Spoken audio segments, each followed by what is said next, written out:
खुशामदीद मोहतरम नाज़रीन, आप तमाम का DTV 9 में खैर मक़दम है। मुल्क के तकरीबन 16 करोड़ अफराद के शख्सी यानी पर्सनल डेटा चोरी करने वाली गैंग हैदराबाद में हुई गिरफ्तार। हैदराबाद की साइबराबाद पुलिस ने मुल्क के मुख्तलिफ मुकामात से 16 करोड़ अफराद के शख्सी डाटा चोरी करके फ़रोख्त करने वाली गैंग को बेनकाब किया। पुलिस से शिकायत की बुनियाद पर पता चला है कि मुल्क भर में 16 करोड़ अफराद का डेटा चोरी करके इसे फ़रोख्त किया जा रहा था। साइबर जराइम पेशा अफराद बैंकों और सिम कार्ड्स के नाम पर पैगामात भेज रहे थे। इन पैगामात के ज़रिए भेजे गए लिंक्स पर क्लिक करने पर सारिफीन का ज़ाती डेटा इनके हाथ लग रहा था, जिसका फ़ायदा उठाते हुए ये अफराद इस डाटे को फ़रोख्त कर रहे थे। इस सिलसिले में साइबराबाद पुलिस के कमिश्नर स्टीफन रविंद्र ने बताया कि साइबराबाद में इस गैंग के 6 लोगों की गिरफ्तारी अमल में लाई गई है। इनकी शिनाख्त नागपुर, दिल्ली और मुंबई के गैंग के तौर पर की गई है। फ़ौज से ताल्लुक़ रखने वाले 2.5 लाख अफराद का डेटा भी चोरी होने की तस्दीक हुई है। मुल्क भर में करोड़ों अफराद के आधार कार्ड, फ़ोन, बैंक के खातों के ज़ाती डेटा की चोरी की गई। इस सिलसिले में शहर हैदराबाद के तीनों पुलिस कमिश्नरेट में सैकड़ों मुकदमात भी दर्ज किए गए। पेश है DTV 9 की ये मेनली डेटा थेफ्ट का केस है कि जो कॉन्फिडेंशियल सेंसिटिव डेटा होता है, जो या तो गवर्नमेंट ऑर्गेनाइजेशंस के पास सिक्योर होना चाहिए, प्राइवेट ऑर्गेनाइजेशंस के पास सिक्योर होना चाहिए, वो सारा डेटा मार्केट में रेडिली अवेलेबल है। मेन इसका कंसर्न क्या, आज जितने भी साइबर क्राइम के केसेस हो रहे हैं, वो क्राइम कमिट करने के लिए फ्रॉडस्टर्स को जो डेटा चाहिए वो कहाँ से मिलता है।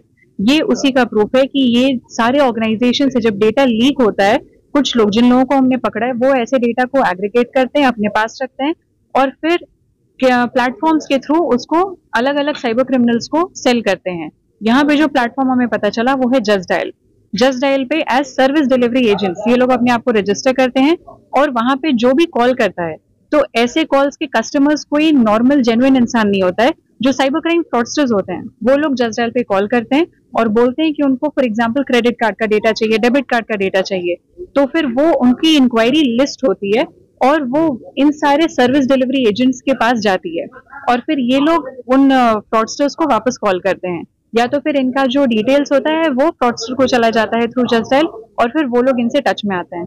पहले ये जो गैंग है ये लोग सैंपल डेटा प्रोवाइड करते हैं।